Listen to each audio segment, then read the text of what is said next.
So what's up guys, this is Akatsu Tech. Mag-unboxing pala tayo ng Honor 200 dito sa Boss G Gadget and Accessories Shop. Hey!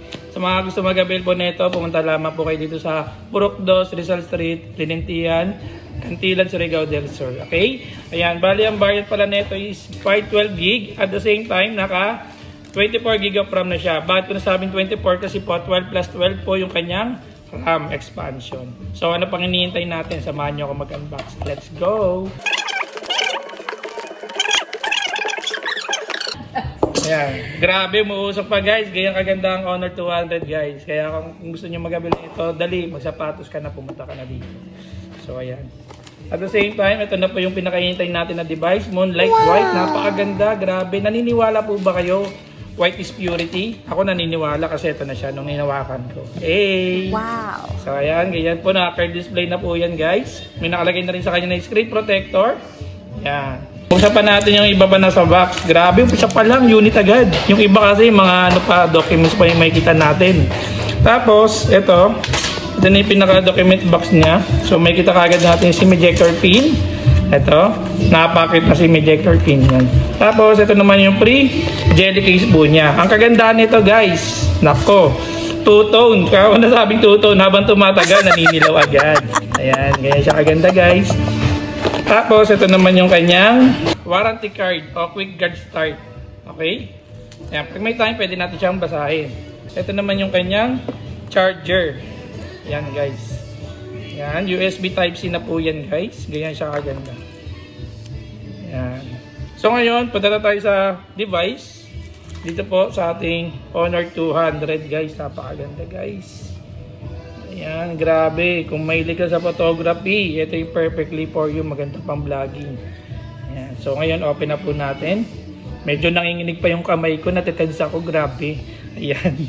So ito, lumabas na po yung kanyang logo is Honor. Ayan. Objection, Your Honor. Hey! Kaya ano pang hinihintay nyo? Mag-avail na kayo na ito. So ayan. Mapapansin ko dito guys, dual na po yung kanyang speaker. Meron sa baba at meron din sa taas. Meron din siya tinatawag na mic. Dalawa yung kanyang mic. Meron po dito sa taas and then meron dito sa tabi ng Type-C port. Yung SIM tray po niya nandito na rin po sa baba. Tapos volume rockers nandito po sa may bandang kanan. Ito. Tsaka yung power button niya. By the way, nag-start na po yung ating device. So ngayon, i-set up lang muna natin siya.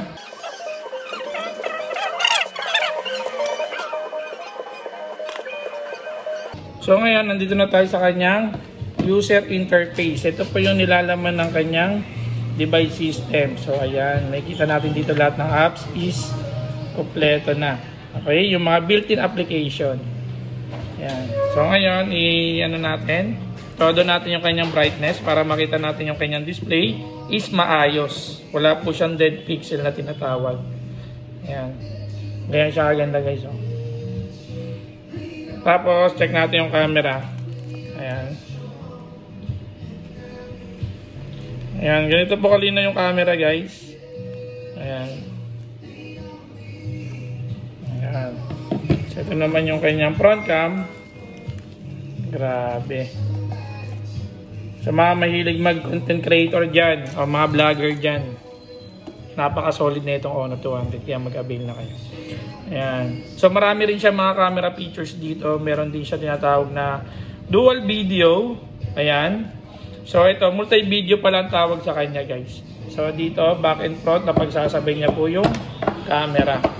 Ganyan siya kaganda. And then supported na rin po siya na 60 frames per second. So meron siya tinatawag na iOS. OIS pala, iOS tuloy, nadami pati iPhone, sorry. Yun. Tapos, ito naman yung may portrait na rin siya.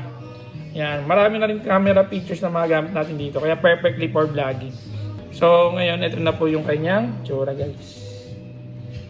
Okay, hanggang dito na lang muna. Antayin ko kayo. See you.